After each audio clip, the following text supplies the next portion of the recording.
Hello everyone, welcome back. It's been a while, but I'm back. If you're new here, I help you navigate your gut, hormone, and nervous system healing, especially those hard, complex cases where you feel like your healing is just so long and you're stuck in it and you don't know what to do because so many people didn't succeed in helping you. And guess what? I was one of those people who had and has that kind of case. Nobody knew how to help me.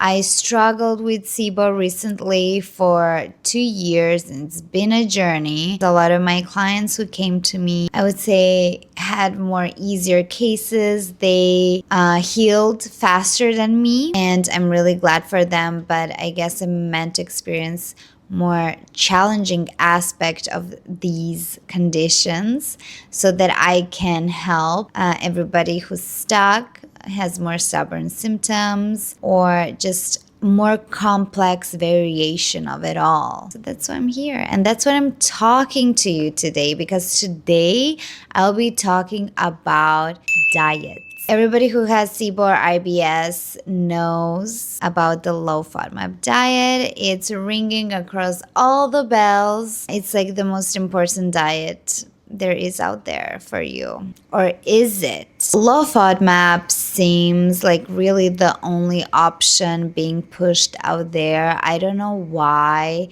and where it started. Doctors will prescribe it to you. They will put you on the diet for approximately 4 to 8, maybe even 12 weeks. I feel like low FODMAP is, you know that meme where they put the duct tape onto the shattered glass of an aquarium or something, and then they say it's fixed?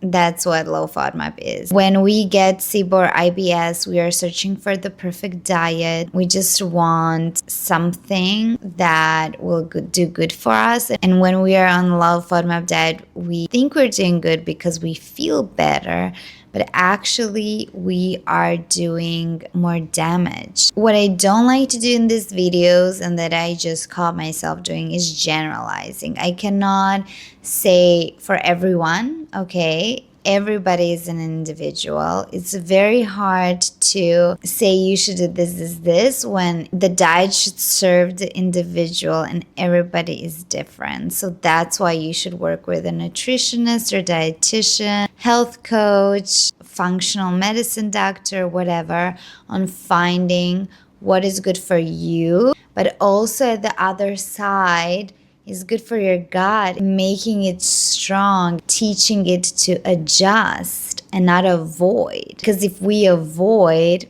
a lot of bad things can happen, and I will tell you later about it. But we are just looking for that middle ground, and that middle ground is different for everyone. Some people will tolerate fiber more than others. Some will tolerate more fructose, some lactose. We need to find that middle ground between I feel good, but I'm also training my gut to do better. In some cases, it depends what case do you have. If you have post-infectious IBS, you're gonna wanna need a break because your gut is just so inflamed. It's overstressed. You cannot stimulate it for so long with so much that it just needs a bread diet. And then from bread, maybe low FODMAP, it just needs time to stabilize, especially if your symptoms are diarrhea all the time. You just need something to stabilize it with. And then low FODMAP really does come in handy. But I would say in most cases it does not. So as you can guess, I do not believe in restricting your diet as a way to heal your IBS or SIBO. I instead recommend a back to basics, compassionate, stable, gentle approach that does not include shrinking the world of food. Also, a very important thing to clarify is that this is not a medical advice, okay? This is coming from my education, from my own experience, and from the experience of other people around me who I have guided, and they have progressed in digesting their food. So moral of the story is your body is unique. Before we go deeper, and I don't know if this is really important, but I will go through it in case you are in the beginning of your journey and you still don't know what low FODMAP is, but I'm gonna keep it short because I think this is the first thing you actually learn. Just a fun fact, in 2018, when I was diagnosed with IBS, whatever that is and was, they just left me to figure it out on my own. There was no talk about low FODMAP diet. I learned about low FODMAP diet only this time around when I got SIBO 1.5, 2 years ago. And this is I feel like a new thing that doctors, at least doctors in Croatia, say to their patients. So let's go over the low FODMAP diet, okay? FODMAPs are carbohydrates found in healthy food like legumes, fruit, vegetable, grains, and they're being fermented by the bacteria in your gut.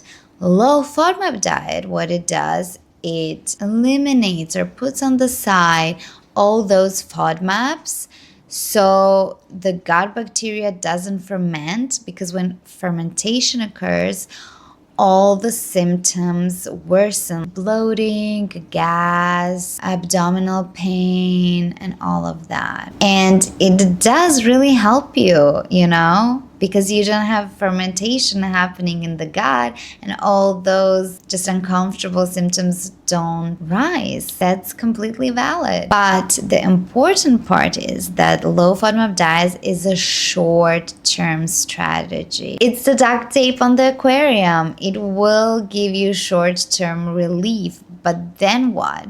What happens when your gut becomes accustomed to not having fermentation at all in your gut? And then what happens 4 months down the line when you actually start eating, I don't know, broccoli, cauliflower, this and that, and then all of a sudden all those gut bacteria don't know what to do because they just forgot about it. They're not used to it. So then when the fermentation happens, it's gonna be 100 times worse because you're not training them to do it. Let's take for an example a marathon. You need to run every day, slow and steady. Imagine starting to train for the marathon, but every day you increase it by 100 meters. That's not a lot, right? 100 meters a day until you build up to however many kilometers, 41, 43, I don't know. If you do it daily, it's gonna be easy on your body. You're not gonna feel strained every day. You're not gonna feel the consequences of the muscles contracting and having muscle fever or whatever because you're taking it slow.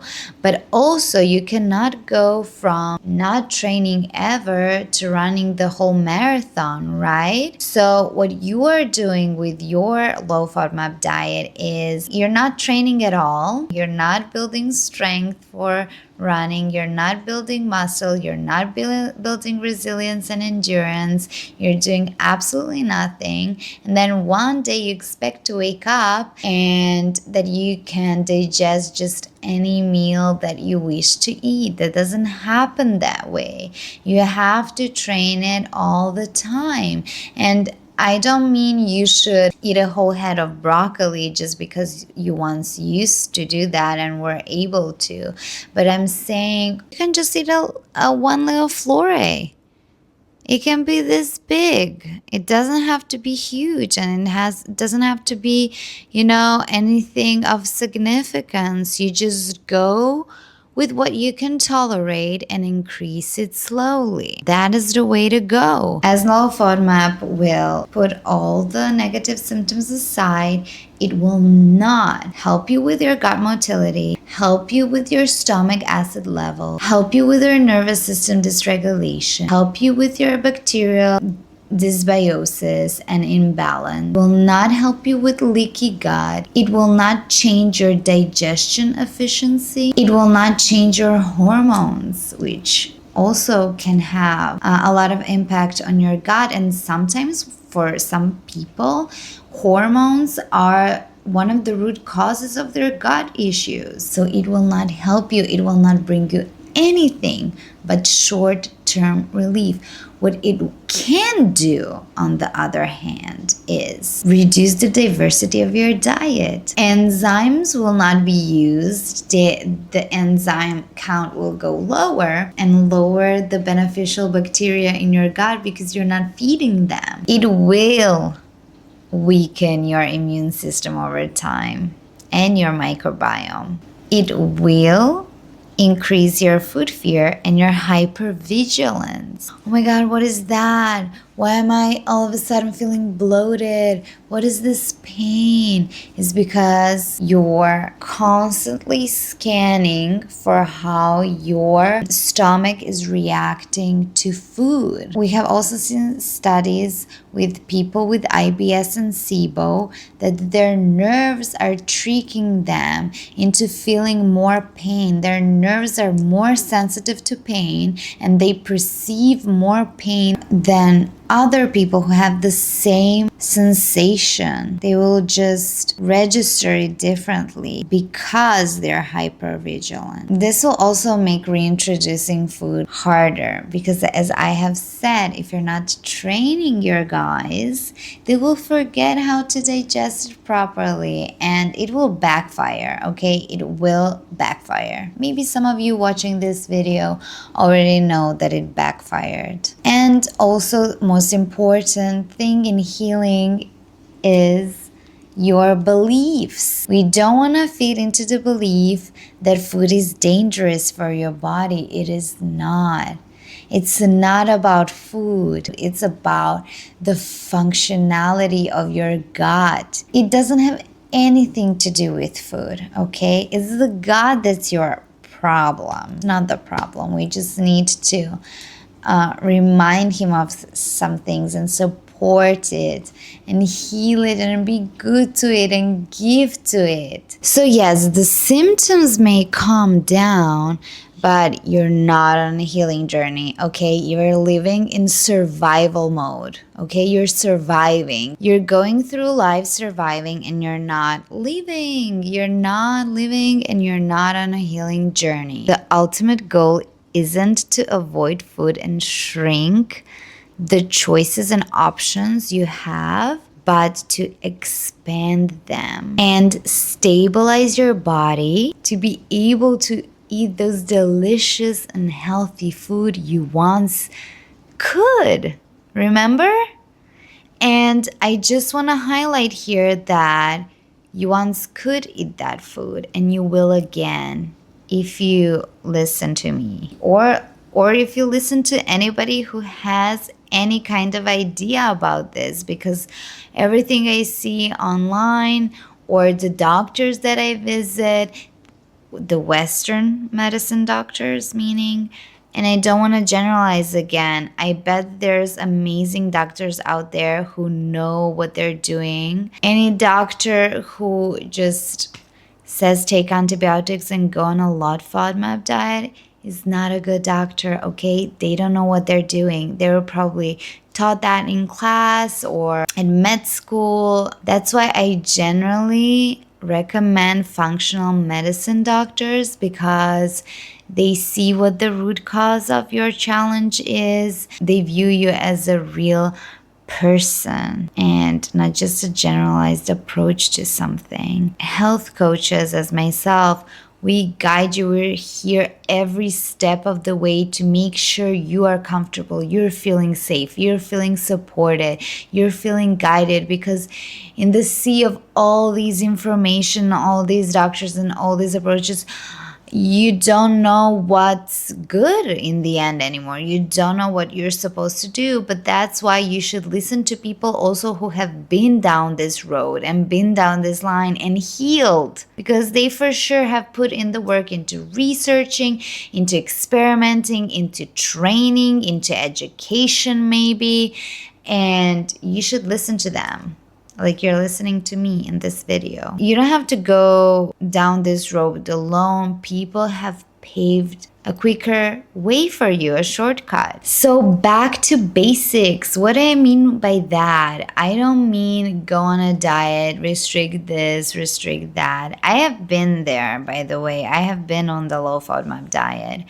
And it was not fun. And I was counting those blueberries, and I was counting the carrots and the zucchini and everything. I got those numbers engraved in my brain. But now that I'm starting and then trying to think of the blueberry, was it like, I really don't remember. I haven't counted the grams of stuff on low med for such a long time. Like zucchini was 64 grams, but I'm not sure. It's crazy how you live every day by following something and you just know it immediately at the top of your head. But now I completely forgot about it because I don't live that way anymore. I just have whatever I want and how many grams I want. So I don't chase diets, I chase foundation. A good foundation is gonna do good for your body and for your mental health. What we want to have is this simple structure that I presume I'm gonna put here. And that is, half of the plate has to be vegetables, okay? We want that fiber. You don't have to eat broccoli, cauliflower, kale, onion, garlic for fiber, but why don't you put, zucchini, carrots, lettuce that aren't heavy on the FODMAP, but you're training your body slowly. And with the half of the vegetable plate, diversity matters more than the quantity of it, okay? So remember, guys, start slow. I know it must be silly, but when I started my journey with garlic was a huge trigger for me because my Akkermansia bacterium are very low, as well as Helicobacterium. Garlic and onion are essential in this. And I started with literally this much of garlic. You can't even tell, like this much. Insignificant, but microdosing. And this is what I also talk about on my Instagram page that is linked down below if you wanna be more current with my postings and my information and the challenges we do, because we did do a microdosing challenge. Microdosing is really, really, really good point to start. Then we want to have 30 grams of protein per meal. Chicken, fish that are full in omega-3s that are really good for the inflammation in your body. Eggs, things like that, but make sure it's 30 grams of protein. And I'm gonna tell you why it's important. Because protein stabilizes blood sugar. Why is blood sugar important? It can spike your cortisol. And when it spikes your cortisol and your nervous system is already in fight or flight mode, already hypervigilant, already on the edge, already scared of food, we really want to make sure to keep that cortisol really low, because you're probably anxious and depressed and it's not looking good on your gut or your brain. If we eat something that is high in sugar, it doesn't have to be sweet. It can be a banana or an apple, just as such. If we don't eat something like a real meal prior to it, your blood sugar is going to go up and it's not going to be good. That's why I also prefer steering off a lot of grains. That's why we keep the 1/4 of the plate grains, because we want to keep the blood sugar stable, and protein also keeps it real stable. If we don't have a high cortisol, we don't have a high stress response, our gut motility is not impaired, the stomach acid is not impaired. So after that protein, whatever is left on the plate is 1/4, and we're gonna do 1/4 of grains. Potatoes, sweet potatoes, quinoa, barley, rye, pasta, but I would prefer non-gluten pasta. Of course, in this plate, we also have fats, so take healthy fats into account, like cooking them, drizzle. You should avoid vegetable oil, like avoid vegetable oil. Sunflower oil is not very good for inflammation. So it's not only about what we eat, but how we eat it. That's what I've been saying for a very long time. It's really important to feel grounded when we start eating.